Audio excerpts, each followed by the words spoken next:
kes segab teie õnne? Kes on teie õnnel nii-öelda tee peal ees? Kes see on?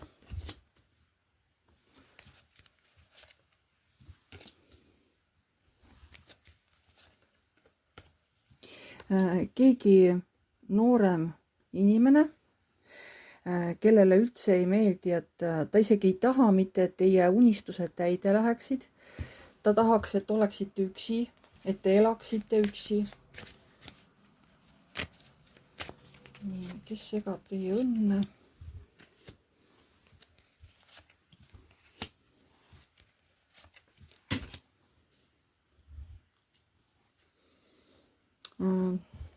Jah, keegi inimene, kes ei ole õnnelik, ta ei taha, et teil hästi läheb. Ta üritab ennast, ta on kusjuures siuke nagu inimene, kes ei tunne üldse süüd. Ta ütleb küll, et oi, ma ei valeta sulle, on ju. Noh, sa lihtsalt ei suudagi oma õnne leida, on ju.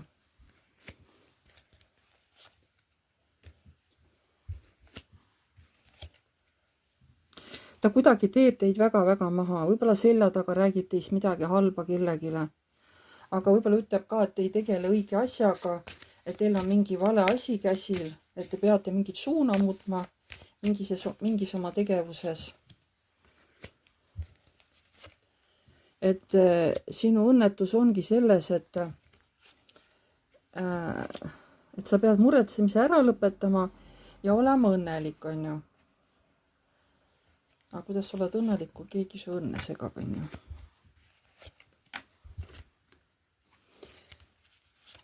Ja sellele, ütleme, see on meesterahvas, talle ei meeldi tõesti, et te leiaksite omale inimese, kes teile meeldib, sest praegu te ei ole seda inimest leidnud, kuigi te ise tohutult teete sellega tööd.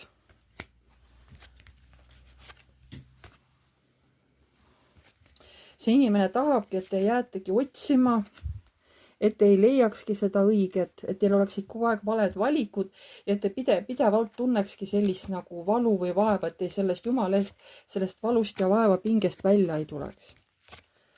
Et te kogu aeg elaksite oma mõtetega minevikus ja et ei saaks kuskilt väljaspoolt ka abi. Et teie jõud nagu muutuksid järjest nagu väiksemaks.